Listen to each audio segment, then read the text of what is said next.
आज का संदेश बाइबल से हमें एक गहरी सच्चाई की ओर ले जाता है कि परमेश्वर का वचन हमारे जीवन के लिए दीपक और प्रकाश है। बाइबल कहती है कि जब हम परमेश्वर के वचन पर ध्यान करते हैं तब हमारा मार्ग सीधा और स्पष्ट हो जाता है। बहुत बार जीवन में हमें समझ नहीं आता कि किस दिशा में जाना है, कौन सा निर्णय लेना है और किस पर भरोसा करना है। ऐसे समय में बाइबल हमें बताती है कि प्रभु पर अपना विश्वास रखें और अपने बलबूते पर निर्भर न हों। जब हम बाइबल पढ़ते हैं तो पाते हैं कि यीशु मसीह ने स्वयं कहा कि मैं मार्ग हूं, सत्य हूं और जीवन हूं। इसका अर्थ यह है कि यदि हमें सच्चाई और जीवन चाहिए तो हमें केवल यीशु के पास आना होगा। संसार में बहुत से मार्ग और विकल्प दिखाई देते हैं, लेकिन सच्चा मार्ग वही है जो हमें पिता परमेश्वर तक पहुंचाता है। यही मार्ग यीशु मसीह है।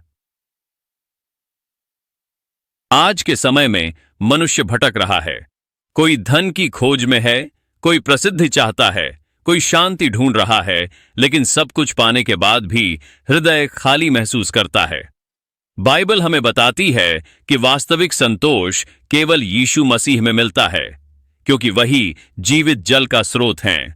जिसने भी उस पर विश्वास किया है उसने अपने जीवन में शांति और आनंद पाया है। बाइबल हमें यह भी सिखाती है कि हम एक दूसरे से प्रेम करें।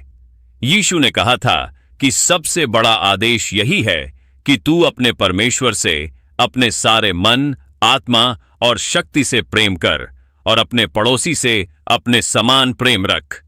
जब हम इस वचन को अपने जीवन में उतारते हैं तो समाज बदल जाता है, रिश्ते सुधर जाते हैं और अंधकार में प्रकाश आ जाता है। आज का संदेश यह है कि हम केवल सुनने वाले न हों बल्कि करने वाले बने, क्योंकि वचन तभी फलदायी होता है जब हम उसे अपने जीवन में लागू करते हैं। केवल बाइबल पढ़ना पर्याप्त नहीं है, बल्कि जो कुछ हम पढ़ते हैं उसे जीना भी आवश्यक है। यीशु ने कहा था कि जो मेरी बातें सुनता है और उन पर चलता है वह उस बुद्धिमान मनुष्य के समान है जिसने अपना घर चट्टान पर बनाया। ऐसा जीवन हर तूफान में स्थिर रहता है।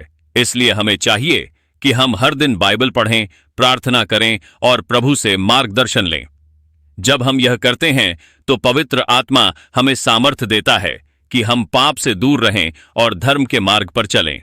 आज का संदेश हमें यह भी याद दिलाता है कि हम पृथ्वी पर यात्री हैं और हमारा असली घर स्वर्ग है। अंत में हमें यह समझना चाहिए कि जीवन छोटा है और अवसर सीमित हैं। इसलिए हर दिन को प्रभु को समर्पित करें। अपने शब्दों, कर्मों और विचारों में मसीह को प्रकट करें। यही सच्चा विश्वास है और यही परमेश्वर की इच्छा है। जब हम ऐसा करेंगे तो हमारा जीवन दूसरों के लिए आशीष बनेगा और हम अनंत जीवन के अधिकारी ठहरेंगे।